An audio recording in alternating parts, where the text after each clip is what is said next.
When you're looking at from Romans chapter 1 to Romans chapter 3, you're talking about the lost individual, the person who does not know Christ, the person who would see the creation of this entire world and still attribute it to something other than God. And as a result of that, there's this road to ruin in Romans chapter 1. Romans chapter 2 recognizes that all people are in the same condemnation, even the hypocrite. We judge other people, and by judging other people, we're actually testifying that the law is true, and we condemn our own selves. Romans 3 speaks about the Jew, and how the Jew, he's also condemned. He thinks he lives by the law, but he doesn't live by the law. He doesn't know that it's the law that condemns him. And then you've got the beautiful gospel there in Romans 4, speaking of Abraham, that it was his faith was accounted to, his salvation was accounted to by righteousness. He believed God by faith, and it was accounted to him for righteousness. And then chapter 5, the most incredible conjunction you've ever seen in your life, simply because of where it's placed. The word therefore, right in the beginning of Romans chapter 5, right in the beginning, the word therefore. I did a whole sermon just on that word once because it's so important to understand what the word therefore is there for. There's this bridge between the lost person and the saved.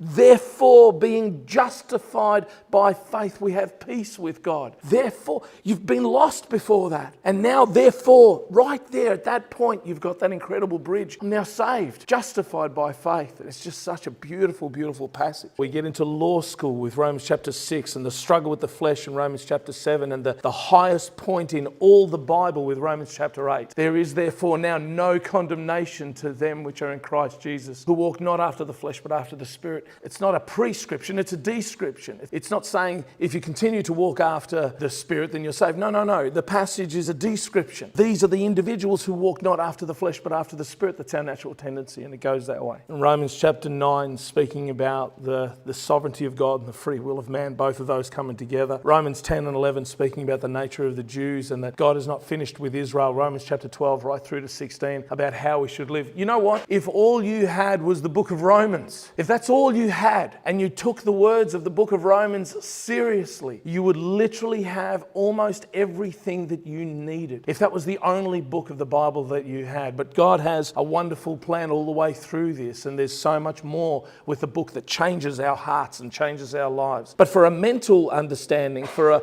a conscious understanding of truth and how we ought to live our lives, it's the book of Romans.